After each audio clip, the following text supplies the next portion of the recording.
Hello friends, मैं ममता home academy में आप सभी का स्वागत है। आज हम लोग देखेंगे बजट 2025-26। शुरू करते हैं। महान तेलुगु कवि गुराजादा अप्पा राव का जो प्रसिद्ध कथन था, कोई देश केवल उसकी मिट्टी से नहीं बल्कि देश उसके लोगों से है। क्या है वो? जो देश है उसके लोगों से, सिर्फ मिट्टी से कोई देश नहीं बनता है। इस कथन को कोट करते हुए केंद्रीय बजट 25-26 को वित्त मंत्री श्रीमती निर्मला सीतारमण ने 1 फरवरी 2025 को संसद में पेश किया।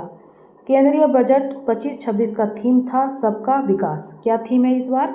सबका विकास हो। सबका विकास कैसे होगा? तो देखिए, विकसित भारत के लिए 6 व्यापक सिद्धांत प्रस्तुत किए गए हैं। क्या है 6 सबसे व्यापक सिद्धांत? पहला सिद्धांत है गरीबी से मुक्ति। क्या है? गरीबी से मुक्ति। दूसरा सिद्धांत है 100% अच्छे स्तर की स्कूली शिक्षा। तीसरा है बेहतरीन, सस्ती और सर्वसुलभ स्वास्थ्य सुविधाओं तक सबकी पहुंच। चौथा है 100% कुशल कामगार के साथ सार्थक रोजगार। पांचवा देखें, आर्थिक गतिविधियों में 70% महिलाओं की भागीदारी। हमारे देश को food basket of the world बनाने वाले किसान। ये 6 सिद्धांत प्रस्तुत किए गए हैं इस बार के बजट में। नेक्स्ट देखिए, इस बार का बजट में 6 उद्देश्य में परिवर्तनकारी सुधार करना है। ठीक है, 6 क्या क्या क्षेत्र है? तो कराधान पहला, विद्युत क्षेत्र दूसरा, शहरी विकास, खनन, वित्तीय क्षेत्र और विनियामक सुधार। ये सारे 6 क्षेत्र हैं जिसमें कि परिवर्तनकारी सुधार करना होगा, तब जाकर के हमारा जो विकसित भारत का जो सपना है वो पूरा होगा। बजट देखें, कुल कितना का बजट पेश किया गया था? तो कुल बजट था 50.65 लाख करोड़, यानी कि 50,65,345 का बजट था। कुल प्राप्तियां होने का अनुमान था 50,65,345। वहीं पर रेवेन्यू रिसिप्ट्स की बात करें तो 34,20,409 करोड़ और पूंजीगत यानी कैपिटल रिसिप्ट की बात करें तो 16,44,936 करोड़। कुल खर्च होने का अनुमान लगाया था 50,65,345 करोड़। राजस्व खर्च की बात करें तो 39,44,255 करोड़ और पूंजीगत खर्च की बात करें तो 11,21,090 करोड़। देखिए, विभिन्न घाटा, पिछले वर्ष का वित्त घाटा क्या था, इस बार का क्या अनुमान लगाया, ये देखेंगे इसमें। तो राजकोषीय घाटा देखिए, राजकोषीय घाटा पिछले वित्त वर्ष था इसका जीडीपी का 4.8%। वहीं इस बार जो है अनुमान लगाया गया है कि 4.4% रहेगा जीडीपी का, यानी कि कुल जीडीपी का कितना रहेगा? 15,68,936 करोड़। राजस्व घाटा की बात करें तो पिछले वित्त वर्ष में था 1.9 और इस बार रहेगा 25-26 में 1.5। प्रभावी राजस्व घाटा जो कि पिछले वित्त वर्ष में था 1%, इस बार रहेगा अनुमान लगाया है 0.3%। प्राथमिक घाटा की बात करें तो 1.3% और इस बार का अनुमान है 0.8%। केंद्रीय बजट 2025-26 का शीर्ष 4 मद, जो कहाँ से रुपया आता है और रुपया कहाँ जाता है। वैसे तो बहुत सारे स्रोत हैं रुपया आने का और रुपया जाने का, लेकिन इसमें 4 मेजर जो बड़ा क्षेत्र है हमारा वो दिखाया गया है। रुपया कहाँ से आता है? उधार एवं अन्य देयता से 24% आता है, आय कर से आता है 22%, माल एवं सेवा कर से 18% आता है यानी जीएसटी से, और निगम कर यानी कि कॉरपोरेट टैक्स से आता है हमारा 17%। करों एवं शुल्कों में राज्यों की हिस्सेदारी रुपया जाता है 22%, ब्याज अदायगी में चला जाता है हमारा 20%, केंद्रीय क्षेत्र की योजनाओं में चला जाता है 16%। देखिए, केंद्रीय क्षेत्र की जो योजनाएं हैं उसमें 16% जाता है, लेकिन इसमें रक्षा और आर्थिक सहायता पर जो पूंजी परिव्यय होगा वो शामिल नहीं है, और रक्षा पर चला जाता है टोटल बजट का 8%। ठीक है, इस बार का जो बजट है, बजट का भाषण जो है खंड खंड में बांटा गया है।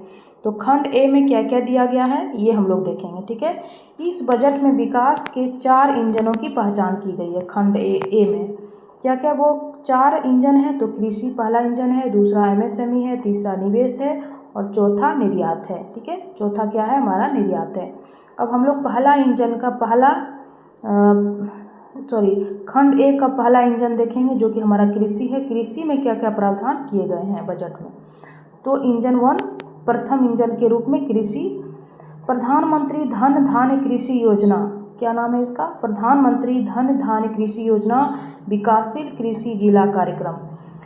इस कार्यक्रम में कम उत्पादकता, कम फसलों की बुआई और औसत से कम ऋण मापदंड वाले 100 जिलों को शामिल किया गया है। ठीक है, किया जाएगा। इस कार्यक्रम का उद्देश्य क्या होगा? तो उत्पादन में वृद्धि, फसल विविधता अपनाने में, फसल कटाई के बाद भंडारण बढ़ाने में, सिंचाई की सुविधाओं में सुधार और दीर्घ अवधि और लघु अवधि ऋण की उपलब्धता को सुविधाजनक बनाया जाएगा। ठीक है, हमारे देश में 100 जिला को चिन्हित किया जाएगा जिसमें कि कम उत्पादन होती है, फसल की बुआई कम होता है, वहाँ पर ऋण जो है लेने का मापदंड वो भी औसत से कम है। तो उन सारे जिलों को इसमें शामिल किया गया है। इस कार्यक्रम के लिए 1.7 करोड़ किसानों को मदद मिलने की संभावना है। कौन सा कार्यक्रम है? प्रधानमंत्री धन धान्य कृषि योजना विकासशील कृषि जिला कार्यक्रम। देखिए नेक्स्ट है ग्रामीण संपन्नता और अनुकूलन निर्माण। इसी में एक व्यापक बहुक्षेत्रीय ग्रामीण संपन्नता और अनुकूलन निर्माण कार्यक्रम राज्यों की भागीदारी से प्रारंभ किया जाएगा। ठीक है, इसका उद्देश्य होगा ग्रामीण क्षेत्र में प्रचुर मात्रा में अवसर पैदा करना, ताकि जो प्रवास है, माइग्रेशन है, वो विकल्प हो ना कि अनिवार्यता। ठीक है, लोग एक राज्य से दूसरे राज्य में जो पलायन करते हैं वो उनके पास विकल्प हो, यानी कि मन करे तो जाए, अनिवार्यता नहीं हो। अपने ही राज्य में उसको जब अवसर मिलेगा तो दूसरे राज्य में क्यों जाएंगे। पहले चरण की बात करें तो 100 विकासशील कृषि जिलों को इसमें शामिल किया जाएगा। इसमें कितने किसान इसमें लाभान्वित होंगे? तो 1.7 करोड़ किसानों को इससे मदद मिलेगी। ठीक है, नेक्स्ट देखिए दलहन में आत्मनिर्भरता। दलहन खाद्य तेलों में आत्मनिर्भरता प्राप्त करने के लिए राष्ट्रीय खाद्य तिलहन मिशन को कार्यान्वित कर रही है। पहले से हम लोग का चल रहा है। भारत सरकार ने तूर और उड़द, मसूर पर विशेष ध्यान देने के लिए 6 वर्षीय दलहनों में आत्मनिर्भरता मिशन प्रारंभ करेगी। ठीक है, सब्जियों और फलों के लिए व्यापक कार्यक्रम। सब्जियों और फलों, उसमें श्री अन्न का उपयोग का अत्यधिक बढ़ रहा है। सब्जियों, फलों और श्री अन्न का उपयोग अत्यधिक बढ़ रहा है। ये श्री अन्न क्या होता है? ये एक प्रकार से मिलेट्स होता है, यानी कि मोटा अनाज होता है, जैसे कि ज्वार, रागी, बाजरा, ये सब हमारा श्री अन्न है। 5 प्रकार के इसमें मेनली अन्न होते हैं। तो उत्पादन को प्रभावी आपूर्तियों, प्रसंस्करणों और किसानों के लिए लाभकारी मूल्य को बढ़ावा देने के लिए राज्यों की भागीदारी से एक व्यापक कार्यक्रम का शुभारंभ किया जाएगा। अब नेक्स्ट देखिए सबसे ज़्यादा इम्पोर्टेंट बिहार के लिए। बिहार में मखाना बोर्ड। मखाना को उत्पादन, प्रसंस्करण, मूल्य संवर्धन और विपणन में सुधार लाने के लिए बिहार में मखाना बोर्ड का स्थापना किया जाएगा। सबसे ज़्यादा मखाना बिहार में उत्पादन होता है। राष्ट्रीय उच्च पैदावार बीज मिशन का कार्यान्वयन किया जाएगा, जिसका उद्देश्य क्या होगा? तो अनुसंधान परिवेश को बढ़ावा देना, उच्च पैदावार, कीट प्रतिरोधी और जलवायु अनुकूलन के गुणों से संपन्न बीजों को लक्षित विकास और प्रचार करना। जुलाई 2024 से जारी किए गए बीजों की 100 से अधिक किस्मों को वाणिज्यिक स्तर पर उपलब्ध कराना। नेक्स्ट है मत्स्य उद्योग। कृषि में ही आता है मत्स्य उद्योग।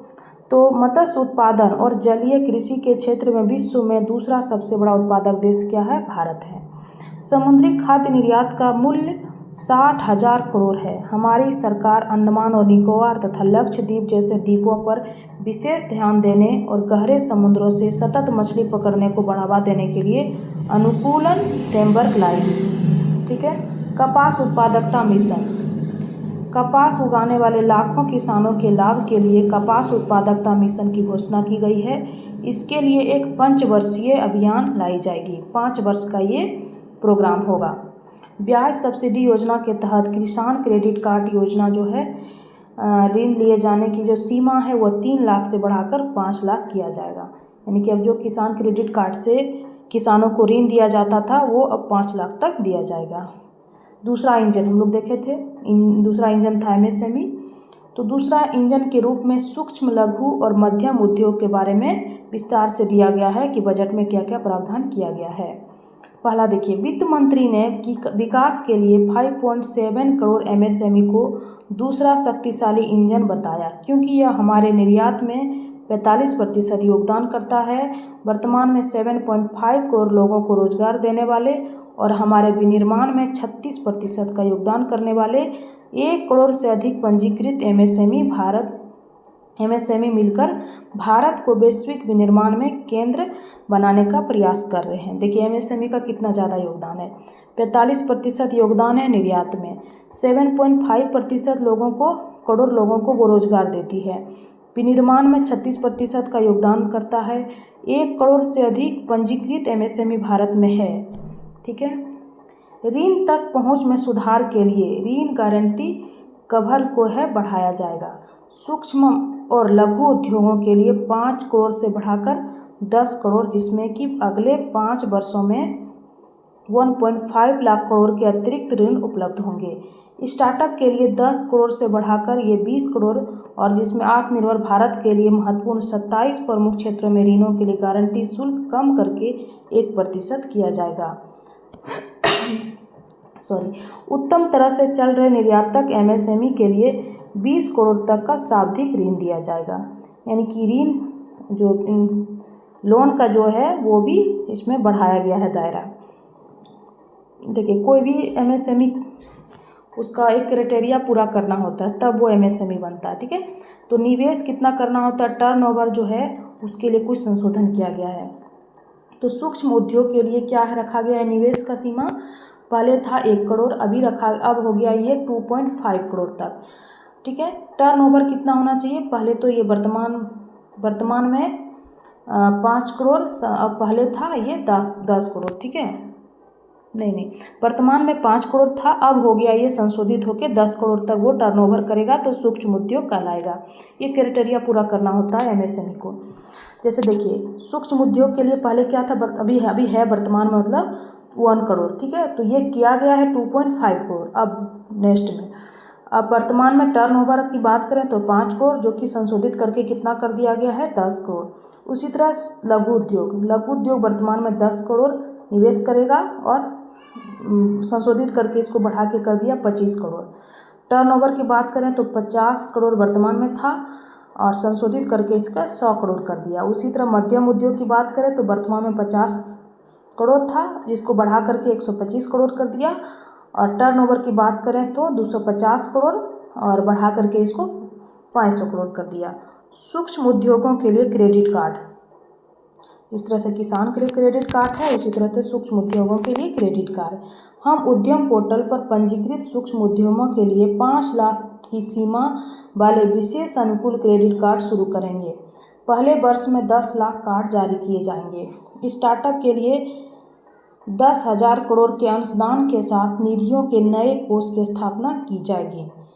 पहली बार महिलाओं, अनुसूचित जातियों और जनजातियों सहित 5 लाख के उद्यमियों के लिए एक नई योजना शुरू की गई है। इससे अगले 5 वर्षों के दौरान 2 करोड़ तक की शाब्दिक ऋण उपलब्ध होगा। ठीक है। 2 करोड़ तक का ये शाब्दिक ऋण उपलब्ध होगा। ये शुरू किया गया है अनुसूचित जाति, जनजाति और महिला। नेक्स्ट है फुटवियर और लेदर क्षेत्रों के लिए फोकस क्रेडिट स्कीम। इस स्कीम में लेदर फुटवियर और बिना लेदर वाले गुणवत्तापूर्ण फुटवियर के उत्पादन हेतु आवश्यक डिजाइन क्षमता घटक विनिर्माण और मशीनों के लिए सहायता दी जाएगी। इस स्कीम से 22 लाख व्यक्तियों को रोजगार मिलने और 4 लाख करोड़ का कारोबार और 1.1 लाख करोड़ से अधिक का निर्यात होने की उम्मीद है। भारत को वैश्विक खिलौना केंद्र बनाने के लिए एक योजना का कार्यान्वयन किया जाएगा। भारत को वैश्विक खिलौना का केंद्र बनाएगा। ठीक है। ये भी इसी में एमएसएमई जो इंजन 2 है हमारा उसमें दिया हुआ है। सरकार मेक इन इंडिया को आगे बढ़ाने के उद्देश्य से लघु मध्यम और बड़े उद्योगों को शामिल करते हुए राष्ट्रीय विनिर्माण मिशन की स्थापना करेगी। ठीक है। अब तीसरा इंजन देखेंगे निवेश। ठीक है। निवेश में क्या क्या है, तो लोगों में निवेश। ठीक है। लोगों में निवेश, अर्थव्यवस्था में निवेश और नवाचार में निवेश, 3 जगह निवेश करना है। तो लोगों में निवेश की बात करें तो क्या है, सक्षम आंगनवाड़ी और पोषण 2.0 के माध्यम से 8 करोड़ से अधिक बच्चों, 1 करोड़ गर्भवती महिलाओं एवं पूर्वोत्तर क्षेत्र में 20 लाख किशोरियों को पोषण संबंधित सहायता प्रदान करना। ठीक है। जिज्ञासा और नवाचार की भावना उत्पन्न करने तथा वैज्ञानिक सोच को बढ़ावा देने के लिए अगले 5 वर्षों में सरकारी स्कूलों में 50,000 अटल टिंकरिंग प्रयोगशालाएं स्थापित की जाएगी। कितना की जाएगी? 50,000 प्रयोगशालाएं स्थापित की जाएगी। भारत नेट परियोजना के अंतर्गत ग्रामीण क्षेत्रों में सभी सरकारी माध्यमिक स्कूलों और प्राथमिक स्वास्थ्य केंद्रों को ब्रॉडबैंड कनेक्टिविटी प्रदान की जाएगी। ठीक है। स्कूल और उच्चतर शिक्षा के लिए भारतीय भाषाओं में डिजिटल रूप में पुस्तकें प्रदान करने के लिए भारतीय भाषा पुस्तक योजना कार्यान्वित करने का प्रस्ताव रखा गया है। इसका लक्ष्य विद्यार्थियों को अपने विषयों को बेहतर ढंग से समझने में मदद करना है। स्कूल और उच्चतर शिक्षा के लिए भारतीय भाषाओं में डिजिटल रूप में पुस्तकें प्रदान करने के लिए भारतीय भाषा पुस्तक योजना कार्यान्वित करने का प्रस्ताव है। इसका लक्ष्य है विद्यार्थियों को अपने विषयों को बेहतर ढंग से समझने में मदद करना। वैश्विक विशेषज्ञता और भागीदारी के साथ 5 राष्ट्रीय कौशल उत्कृष्टता केंद्रों को स्थापित किया जाएगा ताकि make for India, make for the world विनिर्माण के लिए आवश्यक कौशलों के साथ हमारे युवाओं को सुसज्जित किया जा सके। नेक्स्ट देखिए, आईआईटी में क्षमता का विस्तार। 23 आईआईटी में विद्यार्थी की कुल संख्या में 100% की वृद्धि हुई है। 5 आईआईटी में अतिरिक्त अवसंरचना का सृजन किया जाएगा। आईआईटी पटना में छात्रावास और अन्य अवसंरचना संबंधी क्षमता को भी बढ़ाया जाएगा। ठीक है। 500 करोड़ के कुल परिव्यय से शिक्षा हेतु कृत्रिम बुद्धिमत्ता यानी कि आर्टिफिशियल इंटेलिजेंस संबंधी एक उत्कृष्टता केंद्र स्थापित किया जाएगा। चिकित्सा क्षेत्र का विस्तार करते हुए अगले 5 वर्षों में मेडिकल कॉलेजों और अस्पतालों में 10,000 अतिरिक्त सीटें जोड़ी जाएगी। अगले 3 वर्षों में सभी जिला अस्पतालों में डे केयर कैंसर केंद्रों को स्थापित करने की सुविधा प्रदान करेगी। 25-26 में 200 केंद्र स्थापित किए जाएंगे। पीएम स्वनिधि स्कीम को बैंकों से सर्वाधिक ऋण 30,000 की सीमा के साथ यूपीआई लिंक्ड क्रेडिट कार्डों की क्षमता और विकास सहायता के साथ नवीनीकृत किया जाएगा। बजट में घोषणा की गई कि सरकार प्रधानमंत्री जन आरोग्य योजना के अंतर्गत स्वास्थ्य देखभाल ऑनलाइन प्लेटफॉर्म की गिग श्रमिकों की पहचान पत्र बनवाने के साथ साथ ई श्रम पोर्टल पर उनका रजिस्ट्रेशन करेगी। ठीक है। नेक्स्ट देखिए, अर्थव्यवस्था में निवेश। अर्थव्यवस्था में निवेश के अंतर्गत श्रीमती निर्मला सीतारमण ने कहा, बुनियादी ढांचा संबंधित मंत्रालय सार्वजनिक निजी साझेदारी मोड में परियोजनाएं पर 3 वर्ष की अवधि के साथ कार्य करेंगे। राज्यों के लिए पूंजी व्यय और सुधारों के लिए प्रोत्साहन देने के लिए 50 वर्ष तक के ब्याज मुक्त ऋणों के लिए 1.5 लाख करोड़ रुपये का परिव्यय का प्रस्ताव दिया गया है।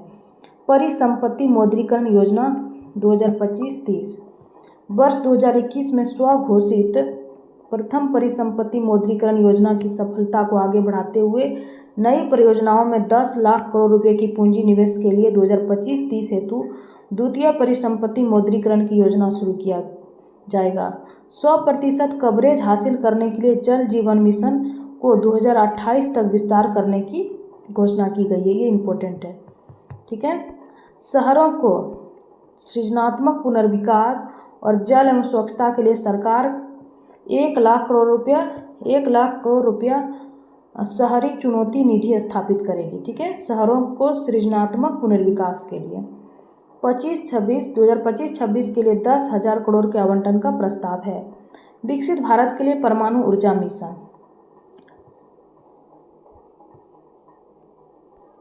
वर्ष 2047 तक कम से कम 100 गीगावाट परमाणु ऊर्जा का विकास अत्यावश्यक है।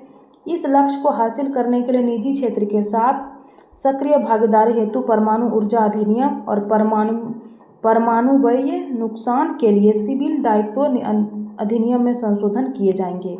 लघु मॉड्यूलर रिएक्टर के अनुसंधान और विकास के लिए 20,000 करोड़ के परिव्यय के साथ एक परमाणु ऊर्जा मिशन स्थापित किया जाएगा और 2023 तक स्वदेशी रूप से विकसित कम से कम 5 लघु मॉड्यूलर रिएक्टर क्रियाशील हो जाएंगे।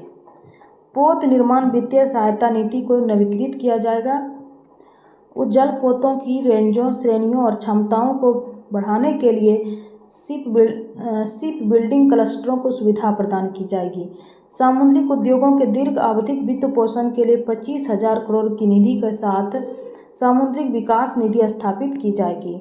सरकार के द्वारा 49% तक अंशदान किया जाएगा और शेष राशि पत्तनों और निजी क्षेत्र से जुटाई जाएगी। एक संशोधित उड़ान स्कीम शुरू की जाएगी ताकि अगले 10 वर्षों में 120 नए गंतव्यों तक क्षेत्रीय कनेक्टिविटी को बढ़ाया जा सके और 4 करोड़ यात्रियों को ऐसी परिवहन सुविधा दी जा सके। बिहार में ग्रीनफील्ड एयरपोर्ट की सुविधा प्रदान की जाएगी ताकि राज्य की भावी आवश्यकताओं को पूरा किया जा सके और ये पटना एयरपोर्ट और बिहटा में ब्राउनफील्ड एयरपोर्ट की क्षमता के विस्तार के अलावा होंगे। मिथिलांचल में पश्चिमी कोसी नहर परियोजना, ये सब बिहार के लिए काफ़ी इम्पोर्टेंट है। पश्चिमी कोसी नहर ERM परियोजना के लिए वित्तीय सहायता प्रदान की जाएगी, जिससे बिहार के मिथिलांचल क्षेत्र में 50,000 हेक्टेयर से अधिक भूमि पर बड़ी संख्या में खेती करने वाले किसानों को लाभ मिलेगा। स्वामिही निधि 2 योजना, किफ़ायती और मध्यम आय आवास के लिए विशेष विंडो के अंतर्गत विशिष्ट आवास परियोजना में 50,000 आवासीय इलाकों का निर्माण कार्य पूरा किया गया है। अन्य 40,000 इकाइयों का निर्माण कार्य पूरा किया जाएगा। 15,000 करोड़ की इस निधि का लक्ष्य 1 लाख इकाइयों को शीघ्र पूरा करना है। देश में शीर्ष 50 पर्यटक स्थलों को राज्य की भागीदारी से चैलेंज मोड के माध्यम से विकसित किया जाएगा। भगवान बुद्ध के जीवन काल से संबंधित स्थलों पर विशेष ध्यान दिया जाएगा। नवाचार में निवेश, ठीक है। अनुसंधान, विकास और नवाचार पहलों को क्रियान्वित करने के लिए 20,000 करोड़ आवंटित किए गए हैं। PM अनुसंधान अध्ययता वृद्धि योजना, PM अनुसंधान अध्ययता वृद्धि योजना के अंतर्गत अगले 5 वर्षों में संवर्धित वित्तीय सहायता के साथ IIT और IISc में प्रौद्योगिकी अनुसंधान के लिए 10,000 अध्ययता वृत्तियाँ प्रदान की जाएगी। खाद्य और पोषण सुरक्षा के लिए 10 लाख जर्म प्लाज्मा लाइनों के साथ दूसरे जीन बैंक की स्थापना की जाएगी। भू-स्थानिक अवसंरचना और डाटा विकसित करने के लिए राष्ट्रीय भू-स्थानिक मिशन शुरू किया जाएगा। ज्ञान भारत मिशन, नेक्स्ट है ज्ञान भारत मिशन। देखिए, शैक्षणिक संस्थानों, संग्रहालयों, पुस्तकालयों और निजी संग्रहकर्ताओं के साथ हमारी पांडुलिपि के सर्वेक्षण, दस्तावेजीकरण और संरक्षण के साथ ज्ञान भारतम मिशन शुरू किया जाएगा। इसमें 1 करोड़ से अधिक पांडुलिपियों को शामिल किया जाएगा। अब देखिए हम लोग चौथा इंजन पढ़ेंगे, जो कि क्या था, निर्यात, ठीक है। पहला क्या था, कृषि, दूसरा MSME और तीसरा निवेश और चौथा हमारा क्या है, निर्यात।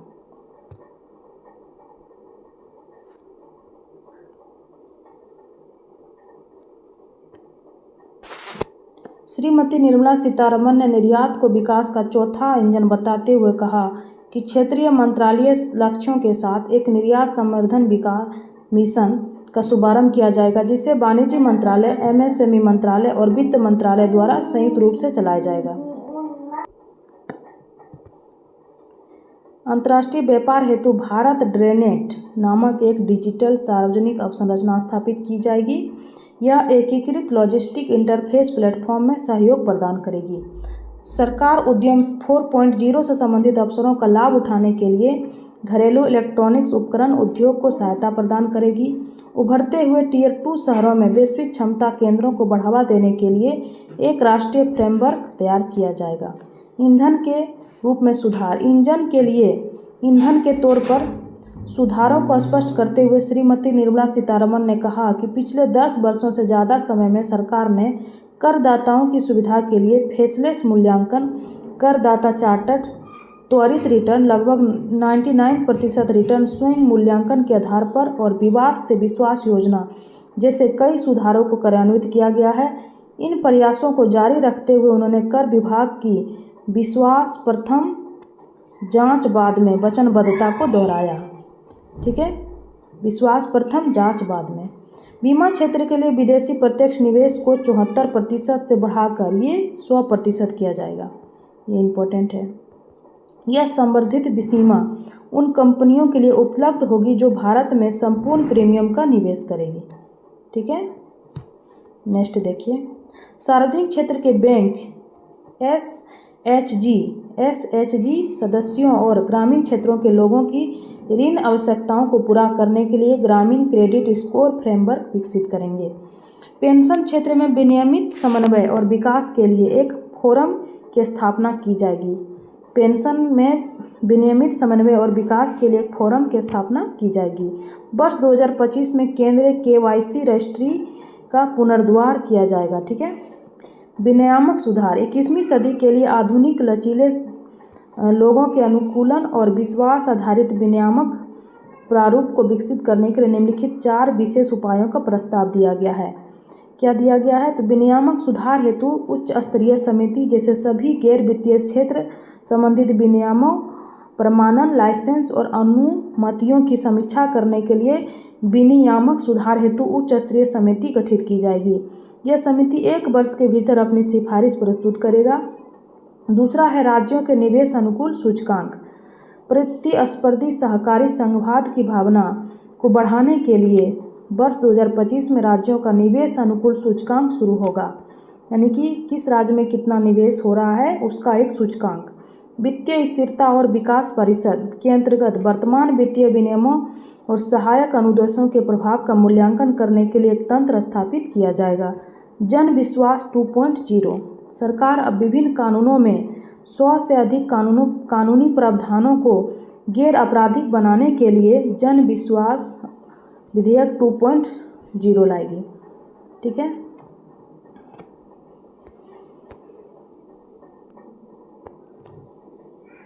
नेक्स्ट है बजट भाषण खंड बी। ठीक है।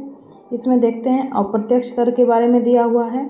औद्योगिक वस्तुओं के लिए सीमा शुल्क टैरिफ संरचना को युक्ति संगत बनाना। केंद्रीय बजट 25-26 के तहत 7 टैरिफ दरों को हटाने का प्रस्ताव किया गया है। इसके बाद शेष बची टैरिफ दरें शून्य दर सहित 8 रह जाएगी। ठीक है। कैंसर जैसे असाधारण रोगों को राहत देने के लिए 36 जीवन रक्षक औषधियों और दवाओं को बुनियादी सीमा शुल्क यानी कि BCD से पूरी तरह छूट होगी। कोबाल्ट पाउडर और लिथियम आयन बैटरी, पारा, जिंक और 12 अन्य महत्वपूर्ण खनिजों के अपशिष्ट एवं अपशिष्ट पर पूरी तरह से छूट का प्रस्ताव है। बुने हुए वस्त्रों पर सीमा शुल्क को संशोधित कर 20% अथवा 115 रुपये प्रति किलोग्राम में जो भी अधिक हो करने का प्रस्ताव है।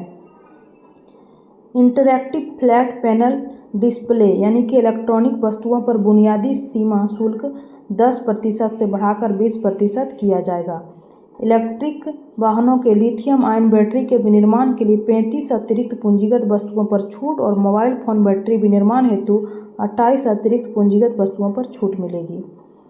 हस्तशिल्प वस्तुओं की निर्यात अवधि 6 महीने से बढ़ाकर 1 वर्ष की आवश्यकता पड़ने पर अगले 3 महीनों के लिए बढ़ाई जा सकती है। समुद्री उत्पाद फ्रोजन फिश पेस्ट के निर्यात पर सीमा शुल्क 30% से घटाकर 5% किया गया है। आयातित वस्तुओं के अंतिम उपयोग की समय सीमा 6 महीने से बढ़ाकर 1 वर्ष की गई है। नेक्स्ट है प्रत्यक्ष कर के बारे में।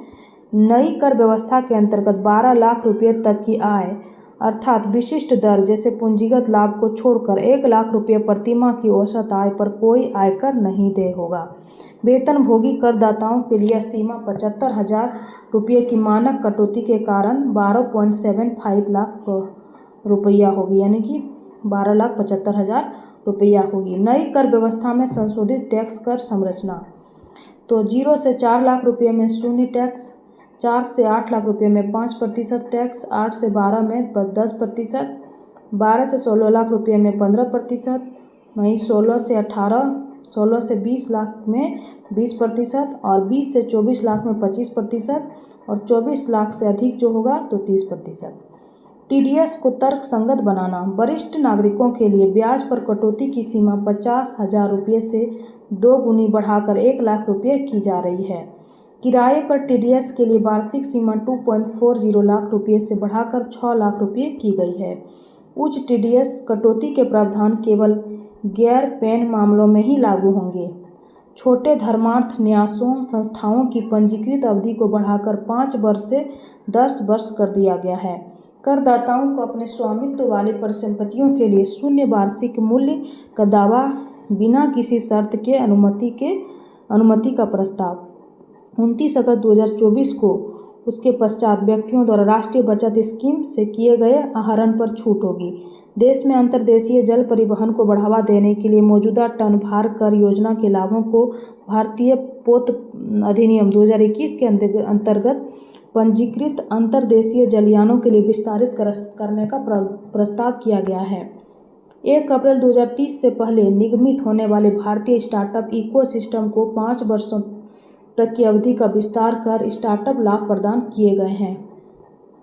सॉवरेन वेल्थ फंड और पेंशन निधियों द्वारा अवसंरचना क्षेत्र में वित्त पोषण को बढ़ावा देने के लिए निवेश करने की तारीख 5 वर्ष से बढ़ाकर 31 मार्च 2030 तक किया गया है। बजट 2025-26 के तहत विभिन्न योजनाओं पर खर्च।